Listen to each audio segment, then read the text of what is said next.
Today we are going to talk about updates with Princess. I've got information for you on the Sun Princess, some updates from the Enchanted Princess. Also, Royal Caribbean has big news and lots more. So let's go ahead and get started.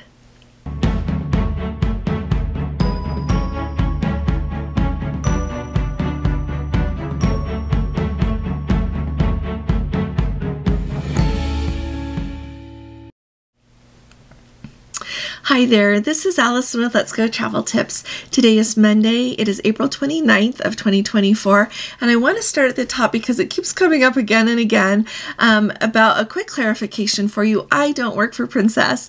I am not an employee of Princess, and I am not a content creator who is paid by Princess for any content that I generate. There are people that do that are content creators, and they are paid for some of the content that they generate, but I'm not one of those people. I just get money from YouTube. If you watch my video, that's what I get for doing this.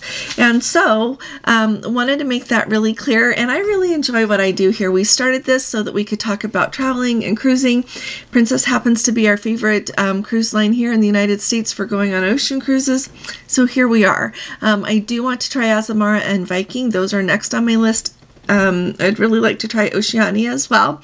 So we're working on figuring out when we can do that. Every time we think we have a time figured out, something else comes up with our family and then we can't do it, but we'll get to it. So I just wanted to let you know I don't work for Princess. So what you hear here is my opinion and the information that I get from their website and from firsthand experience, not only me, but some of our Let's Go family members who are kind enough to share with me.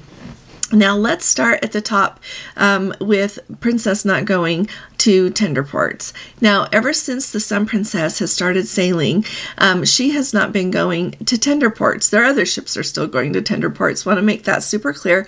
But the Sun Princess has only been to Santorini a couple of times. And so as you look at the itineraries going forward, I am hearing from lots of people that Santorini is being taken off their itinerary and replaced with other destinations, predominantly Crete. Another update that goes along with that is the Sun Princess was supposed to be going all summer to Kotor, Montenegro, and that has been switched out. I've heard so many of you are upset with this, and I don't blame you, with the town of Bar, Montenegro. So when you look at the map, you've got Kotor, and it is an extraordinarily beautiful sailing. It is so very beautiful, and I could see why people would be upset with this being taken off, but they are not able to go to do that. They are calling in the port of Bar, Montenegro, which is a little south of there. I looked it up on the map, and it does have a dock there. And so when they built the Sun Princess, this is based on everything that I have pictures of from people, and those of you that have been on board. When they built it, they've got this pier that they put up against the ship there for people to be able to get on and off. My understanding is they're having trouble with that working correctly and working correctly with tenders. And so let me know, those of you that are sailing on the Sun Princess, what else you hear about that. But the really big problem is that Bar Montenegro is not really what you would consider to be a tourist destination. I've read about it a lot, and it is beautiful there, absolutely beautiful, but people are ending up with these really long days in port. And as of right now, people are telling me that Princess doesn't have any excursions up, so that would be a last-minute decision not to go to Kotor. And I have been in Kotor before when they have a dock there, so ships can dock, and then they also have you can tender there. I have been there on a Princess ship when I've been there 5 times, and I think only 1 time was it docked. And so when you think about it, you've probably, most ships are going to end up, usually when we're there, it's a Cunard ship that is docked. But anyway, when you are there, they use both the tenders from the ship, and then they will also use some of the local ones to get people off and on, especially during the crunch times. If you do it in the middle of the day, I've noticed the last time we were there most recently that they use mostly local tenders, boats to take people back and forth from where you're anchored there in the harbor over. So what are you going to do? Here you booked your cruise and you thought you were going to go to Kotor. I am an optimist, but I am also I believe in seeing things as they really are. And so you have to make the best of what you're given. So here's what I would do if I were going to Bar Montenegro. I've done quite a bit of research on this, and there are a few things that stand out to me. First of all, I do see that on tours by locals, those are people who live in a region and they'll take you on a tour every time. We have done a few tours with tours by locals. Other people have done them, and I have never heard of anybody not being happy with their tour. So I've noticed that they've got some tours in Bar Montenegro. If you look on Viator, it's really interesting. I'm wondering if they're filling up a little bit. But I have seen some tours that originate there in Bar to take you out to see that country. It is beautiful there. It is so beautiful. So see what you can find there. Another thing I thought of thinking outside of the box is look at some of those tour providers there. Send them an email and ask them if they're going to be offering anything out of Bar. That's what I would do. And might help bring a little attention to the situation that you're going to have a ship with over 4,000 guests, docked in Bar, and people would be willing to pay for tours. So that's what I would do. I noticed that there are people that offer like private transfers to the airport, private transfers to other places. See if they'll come and pick you up at the ship and take you on a tour for the day, or tell them where you want to go. And then another Get Your Guide is another one that I noticed that they have got tours in Bar Montenegro. So that's what I would do. Really start looking for what you can find to be able to do there. In looking at it, it looks like you can walk into town and see a lot of the town there, but there's also a lot to see beyond that. And so make sure that you have that on your list of things to do.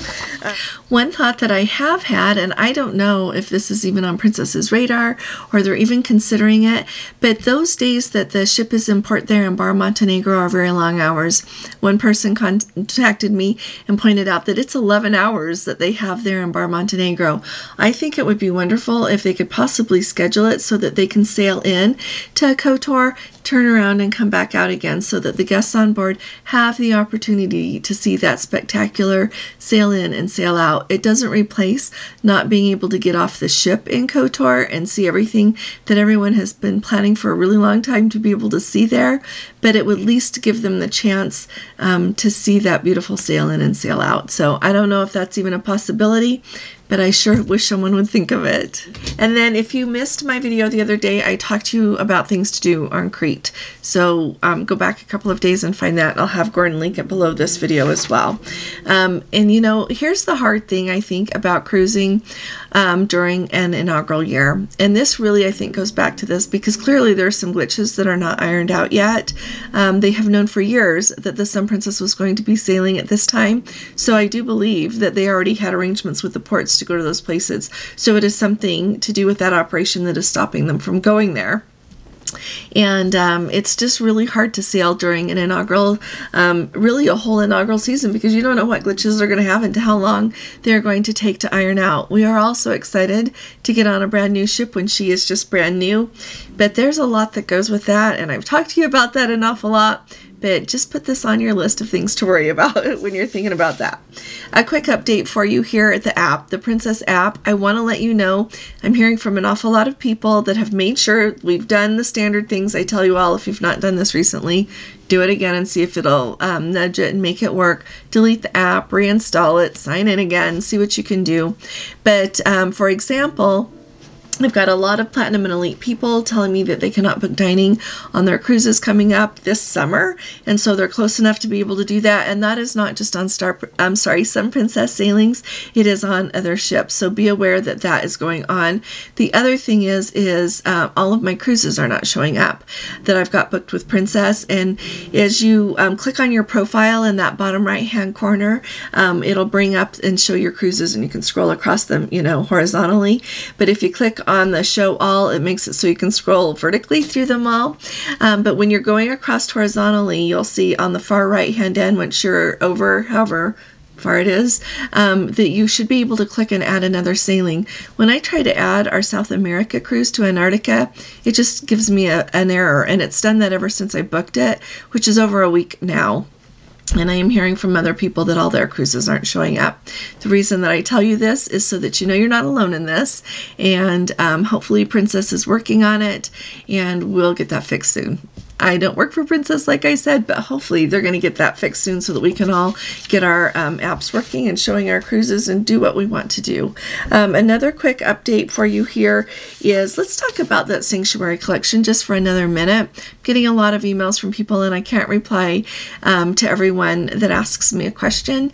And so that Sanctuary collection, if you have booked it, and you book it so that you're going to be sailing after that October 14th day here when the Sun Princess starts sailing in the US, you are going to be grandfathered in to the being in that Sanctuary collection if you have a cabin that was in the category that they are grandfathering in. It's not everything that was a reserve, okay? It's talked about that the other day too. A really important note though, and I mentioned it in passing, and I need to make sure that you know, you are not grandfathered in to having the Premier package. If you want the Premier package as part of your experience in the Sanctuary collection and you booked your cruise before April 23rd of 2024, you have to pay for the Premier package if you want to. They say it right on their website. It says, what happens if I already booked a Signature Collection suite or any Sanctuary eligible stateroom on the Sun or Star Princess? It says, guests who, as of April 23rd, 2024, have already reserved staterooms in the Sanctuary Collection eligible sections of the Sun or Star Princess will receive the additional benefits outlined at no additional cost except for the Princess Premier package. If your current booking does not include the Premier package, you may upgrade to Premier to receive all the benefits. Okay, so that's what I want to make super clear for you. That's really important. The second thing that is really important for everyone to know is that Sanctuary collection has only been announced for the Sun Princess and the Star Princess. It is not on any of the other princess ships, and I don't know if or when it's going to come. So if you are going to be sailing on another princess ship, not the Sun or the Star, you will still reserve the Sanctuary like we have always done. I've got a whole video about that, and so watch that. It's really helpful with information. I've got footage, but you have to reserve it once you're on board the ship. That's not changed. That is just the same on all of the other princess ships. Like I said, I don't know if that's going to change. So let me know what you think about that, okay? Let's go ahead and go through some updates from the Enchanted Princess. We've got a Let's Go family member on board. It's been so kind. If you do not follow us on Facebook, join our group. It's Let's Go Travel Tips. He is so kind. He's putting lots of updates, sharing his experience while on board there. So come and join us if you're going to be sailing on the Enchanted or no matter what you're going to do. But I wanted to let you know a few things stuck out. It sounds like the entertainment is really good on board. They've got a group called Pinnacle that played and did a great job with the music, and people were really enjoying dancing and line dancing and regular dancing, and sounds like that's going really well. Said that the experience in the main dining room is amazing, even better than that they have had before. And this leads me to point out one thing that stood out to me on our last cruise on the Discovery Princess. So he was saying, like they would come by and say, did someone take your drink order?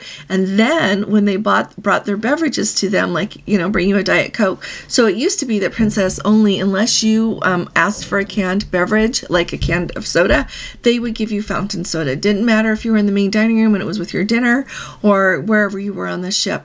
But now they'll give you a can of soda. You can walk up to a bar and ask for a glass of Diet Coke, and they'll give you, you know, like if you're up by the pool or if you're, you know, something like that, you can still get a glass. That's okay. But like now when you sit down for dinner, they're going to bring you a can of Diet Coke and a glass with ice, unless you ask for no ice. And so they'll open it and pour it for you, which he pointed out they did. And he said they even returned a few minutes later to pour a little bit more when you need it. Here's one thing that stood out to me.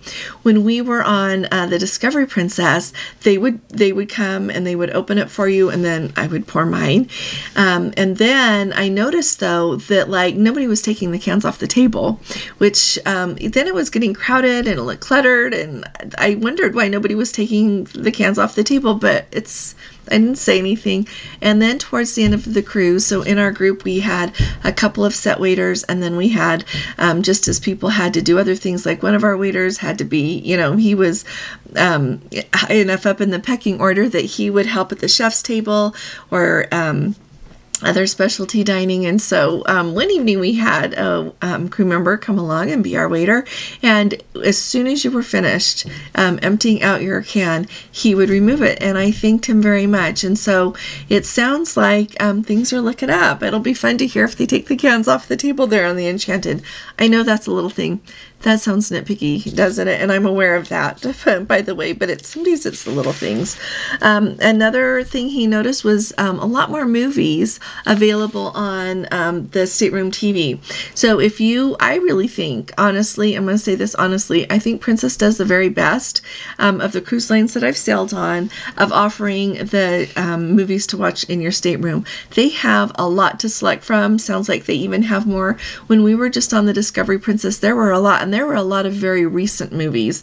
He said that there was one called Zone of Interest that he was going to go see in theaters, and now he's just going to watch it there in the stateroom. And so they're doing a really good job of having a lot of good movies available. So when you just want to chill out and relax for a minute, or you can't sleep, whatever, then you've got great movies to watch there on your stateroom TV. So I thought it would be kind of fun. Does anybody have a favorite movie that they like to watch during a cruise? Like one that you always hope is going to be on the list of movies that are available in the stateroom? Mine would be Mamma Mia. I really enjoy Mamma Mia. One time we came across a movie called, it's because I just like Greece a lot and Italy, but we came across a few others that are fun. This last cruise, we watched My Big Fat Greek Wedding 3, which is available. Watched that a lot of times. So now when I'm home and I turn that on, it reminds me of being on a ship. So let me know what you like to watch, okay, and something you enjoy. Alrighty, Royal Caribbean. So we heard about it when the Radiance of the Seas was having propulsion troubles as she was relocating up to Vancouver to start the Alaska season, and they were hoping they were going to have everything fixed. So that ship was due to embark on Friday, April 26th, just this last Friday, and they thought she would be able to go ahead and sail on Sunday, yesterday, and so they let everyone embark as usual, and they were able to enjoy the ship and everything, but then yesterday they weren't able to go because the repairs weren't done, so everyone had to disembark. Now this cruise was supposed to be back in port there by May 3rd, and we have not received your word yet if that May 3rd sailing is going to go. Now this to me comes under the heading of it's good to be an optimist, but you also have to stand back sometimes and see where you stand. And so I hope that they cancel the next cruise unless they are sure it's going to go as scheduled.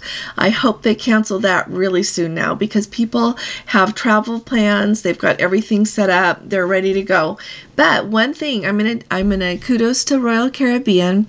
They are returning everyone's money, so you get all of your cruise fare back, everything that you paid, and they are giving you a 100% future cruise credit on any Royal Caribbean cruise. So at least they're doing their best with it, but I feel bad because I know that there are people that they have to schedule their vacation time like in a year in advance, and they clearly didn't get the vacation they expected.